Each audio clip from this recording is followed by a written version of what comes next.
Hello, my name is Tolg and I exist, therefore I think too much. I am reading Fred's Beyond Good and Evil, and I'm on chapter 4. I rant while I read, so I don't get very far when I read, and I cuss as I talk. So if these are things you are unattracted to, either change your mind, or there are other people that like doing this as well. So, they could be your cup of tea.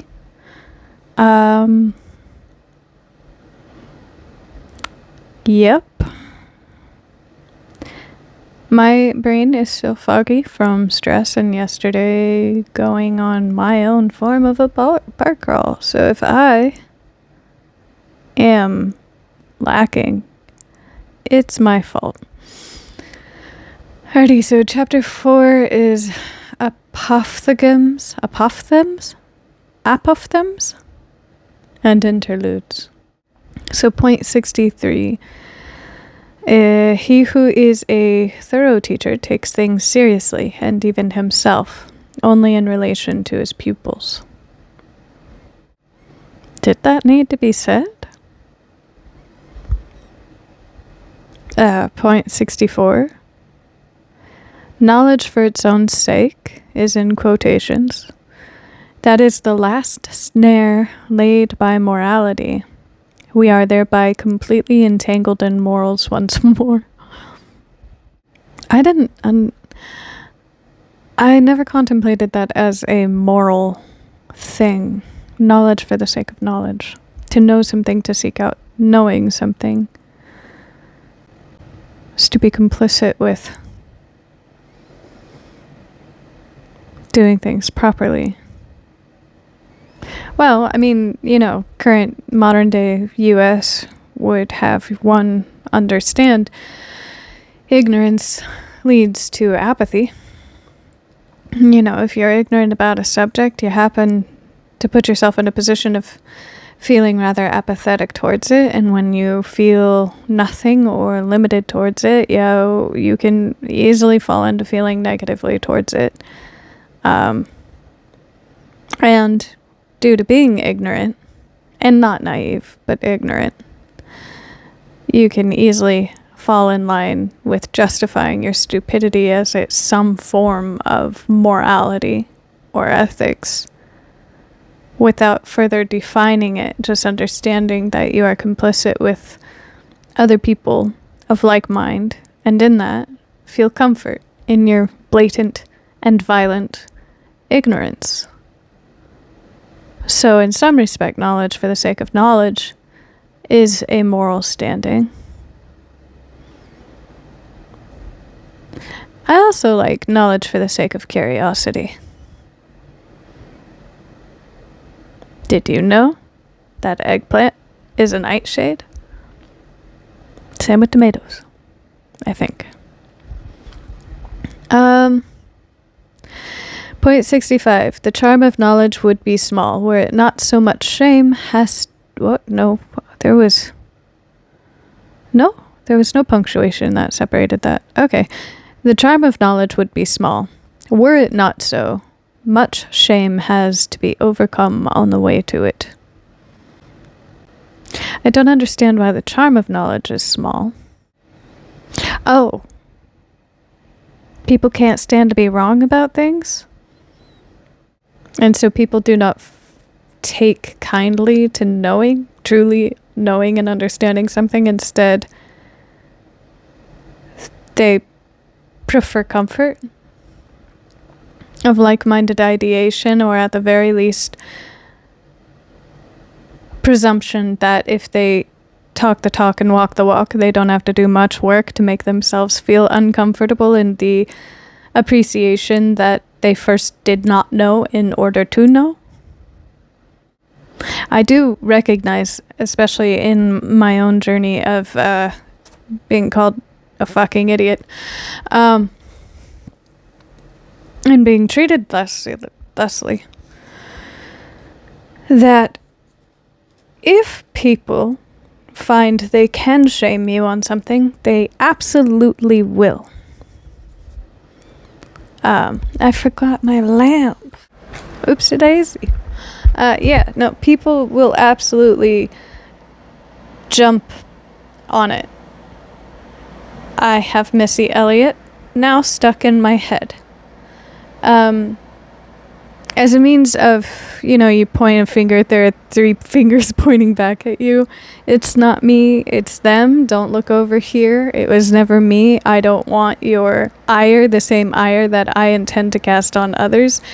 And thus the pattern was created and continued onto eternity of let's fuck with people and hurt them so that we don't become the next to be sacrificed.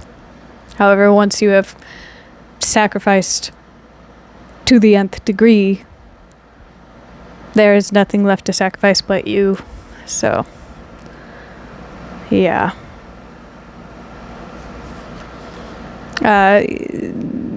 The charm in understanding knowledge or coming by knowledge should be immense. It should be acknowledged that you do not become knowledgeable about something without first being an idiot towards it. And the process of learning should not be shamed, even if it is. It just cements this hard line between classes and caste systems. It perpetuates people being stuck in their own for fear of being found to have put the work in and then not belonging on either side of the aisle. Not being claimed by any culture or community or society. And then 65 has a subpoint, so 65A. We are most dishonorable towards our God. He is not permitted to sin. Our is, a weird point there. If it's the Abrahamic God, then the Abrahamic God is supposed to be perfect. Absolutely. I like the ideation that God is everything, and I appreciate the Hindu understanding that there are different aspects of God, creating a, what is that called? Pantheon?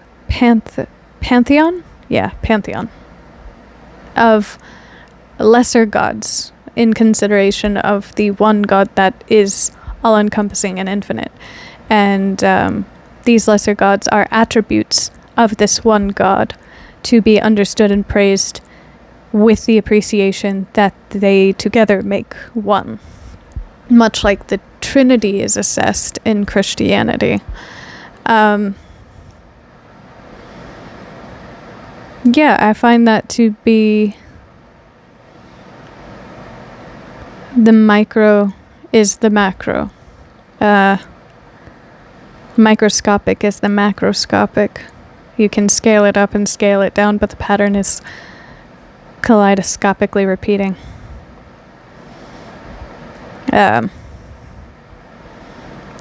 satanic ideation that the self is God, or the Christian ideation that you are made in the image of God, is repetitive and indicative of what I just said. The microscopic is the macroscopic, and that is supported with the understanding that God is everything, and thus evil can exist because it is an attempt at evolution.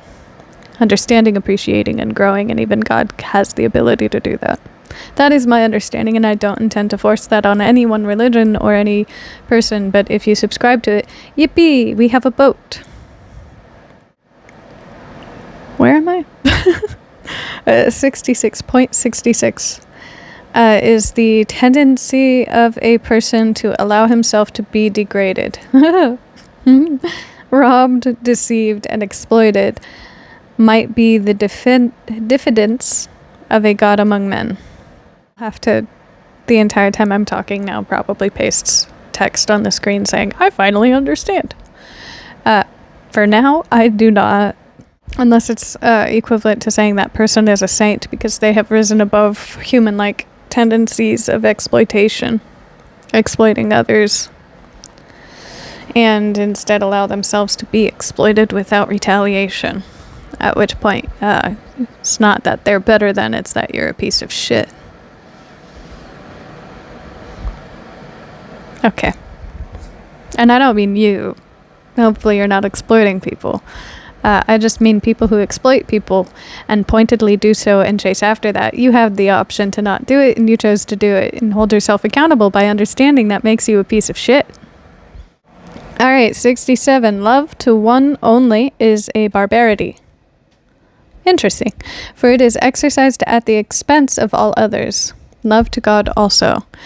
That's funny because Christianity has a tendency, modern day Christianity in the US, because that's what I got to pull from, has a tendency to equate God to love, which I think is just a really clever means of having populist control over the congregation, as well as targeting those who are weak in society.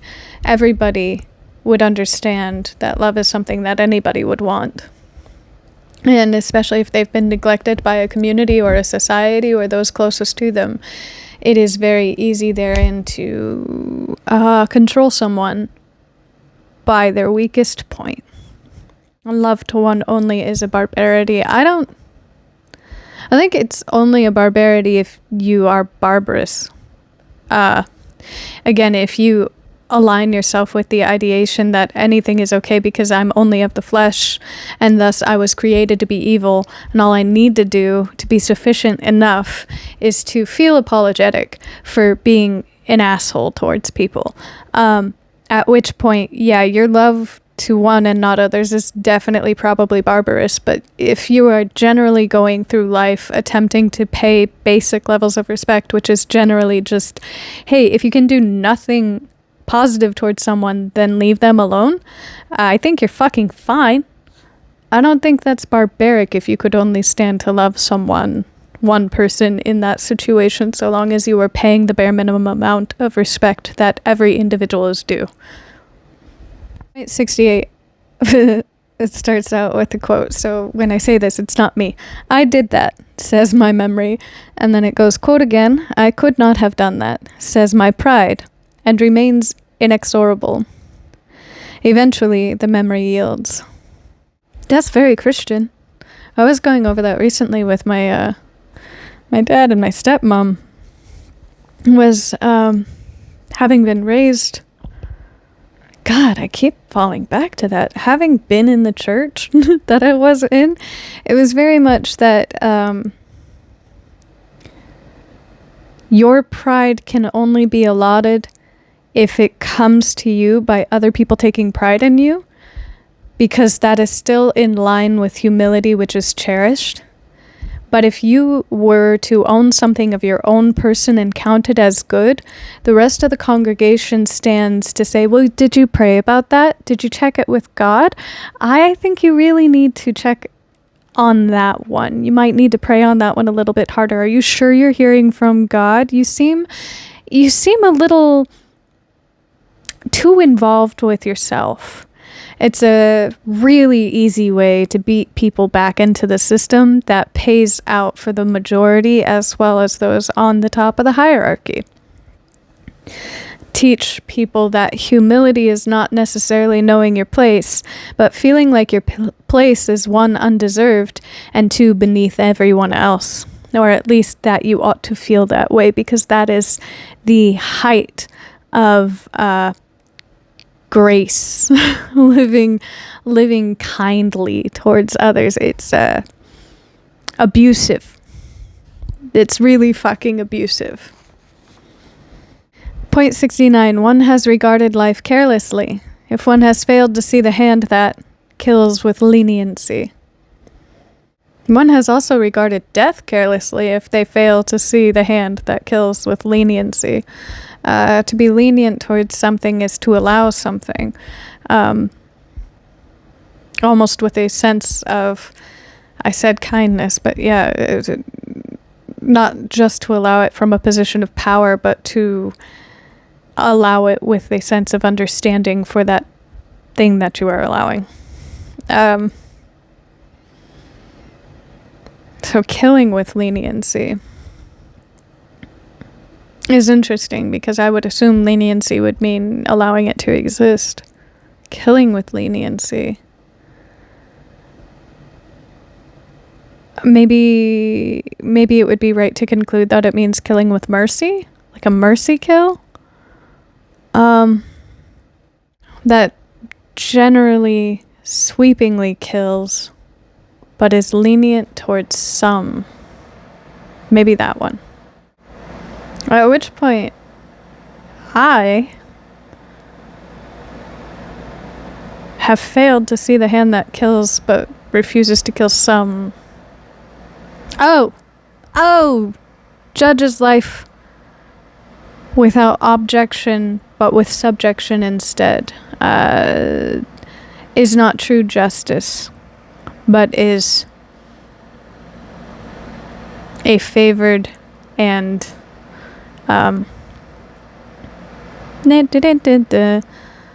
paid off, paid into form of justice. The statue lifting up the blindfold. Balanced all things, they've definitely disregarded both life and death if they have failed to understand objective ruling or comply with it,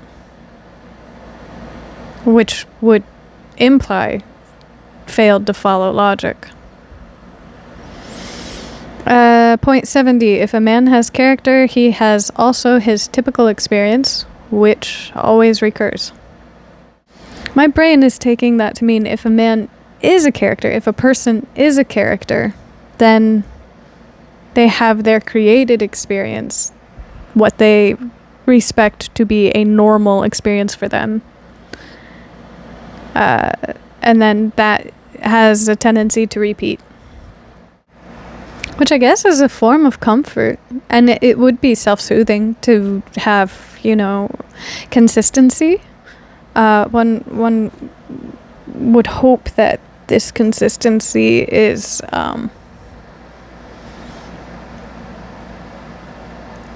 regarding some form of health and preferably sanity. If that consistency is just a repetitious hell. Point 71. The sage as astronomer. So long as thou feelest the stars as an above thee, thou lackest the eye of the discerning one. Around thee instead. Because I live in a city that has high levels of light pollution, when I was younger, I used to say those aren't stars, they are satellites. And I'm worried that I was right with Starlink, but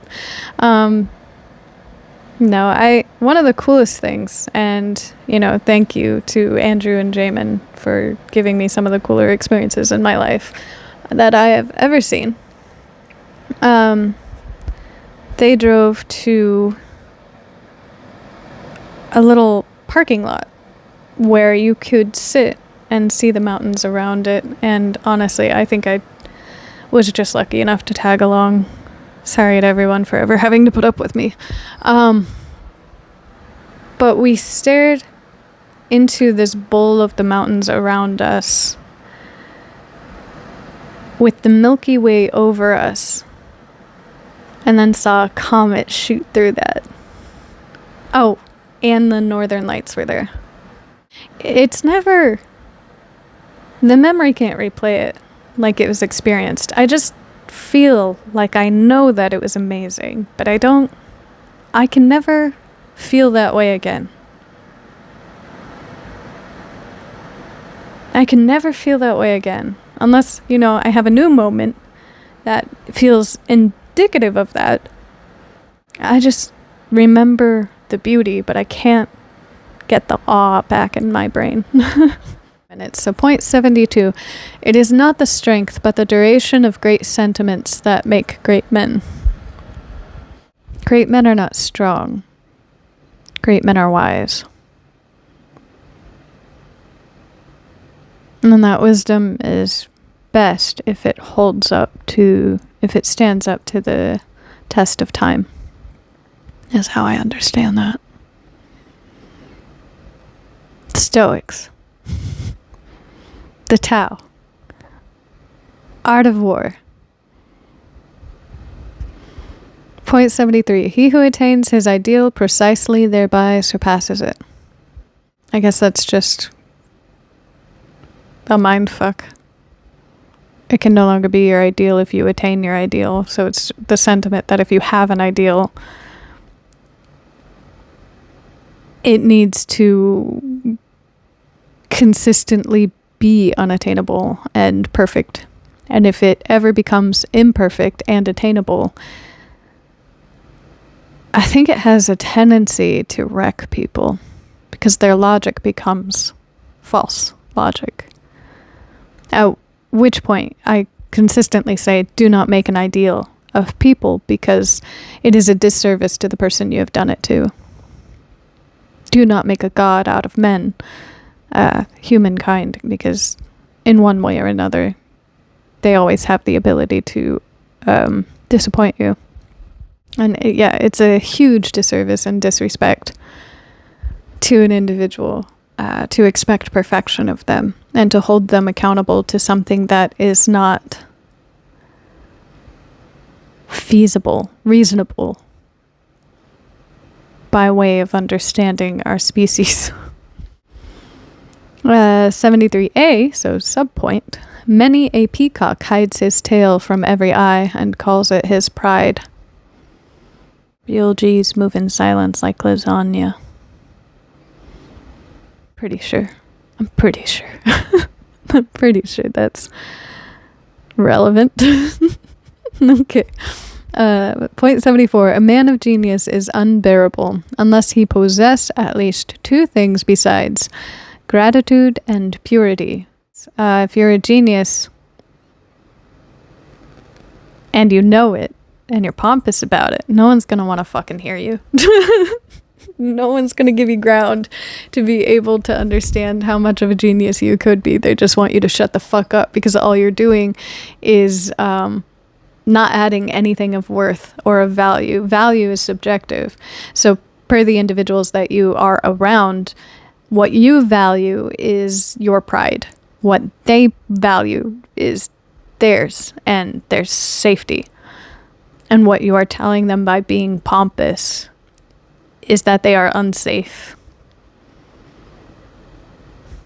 A good teacher is a good student.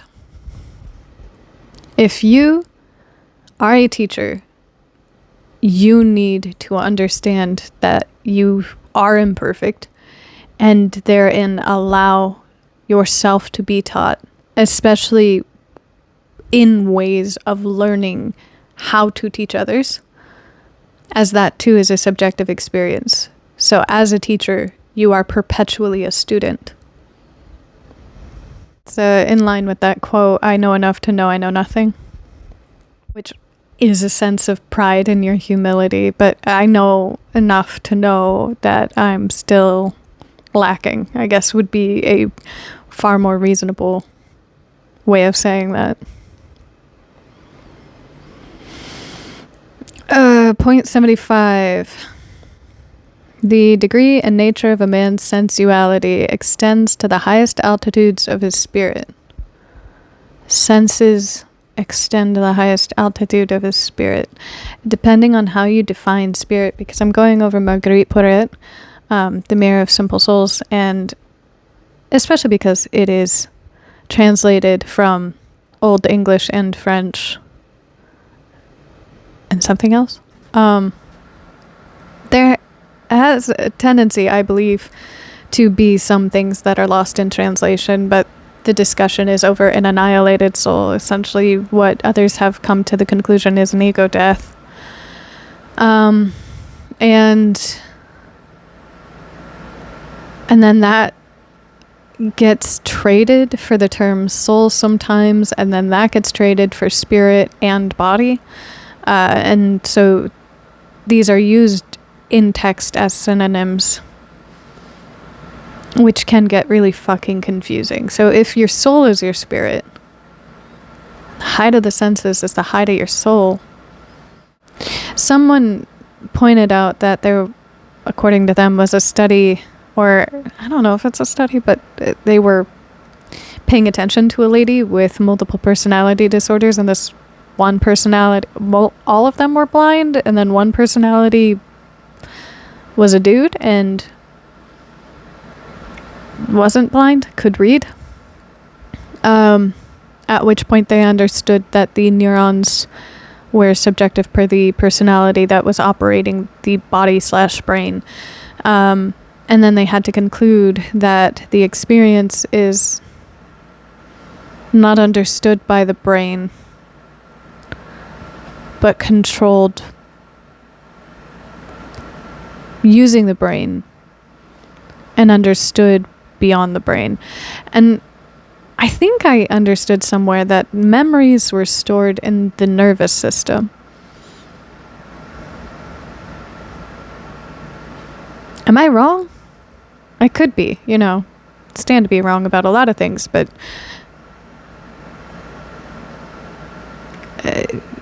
the conclusion being, my conclusion, much like I say it's both nature and nurture that dictates how life is per any individual, my conclusion is that it's body, mind, and soul. At which point, again, the question still arises, what the fuck is spirit? Maybe spirit is the essence, that the trade of energy between things. Energy is neither created nor destroyed, but like trees and root systems, chemicals can be traded, so I think energy can be traded. And maybe that's what spirit is. Infusion of energy. Transfusion. Alchemy. Brain. Overpowered. Point 76. Under peaceful conditions, the militant man attacks himself. I have been asking that. Outside of a time of war, what does a warrior do? And that comes down to duality in life. Is you aren't just someone to conquer other things. You are also someone to nurture things. And the value of how you go about owning, coming to terms with, and then from there growing with that or helping it grow is subjective per the individual. The experience of that is not only determined by the individual, but then what can be granted is going to be an individualistic thing. Like tree root systems. One tree has too much nitrogen, another tree has not enough nitrogen, they trade. So yeah, conquering and nurture is going to not look the same per every single individual. And that's why everyone should practice duality rather than, this way of living where you can only be hyper-masculine or hyper-feminine or any range therein, but only one of them. I think the yin and the yang, understanding that everybody has the ability to manifest any aspect of this and utilize it appropriately per the situation and themselves and what they're capable of doing. That should be what we strive for as a species. I don't think ascension is what we need. I think we need to evolve in our ideological understanding of life. All right, that's me saying a whole lot of things. You're welcome. That I talk. All right, I hope you have a good time with yourself. And may your wants align with your needs. And do all the things well, please. Enjoy yourselves. Bye.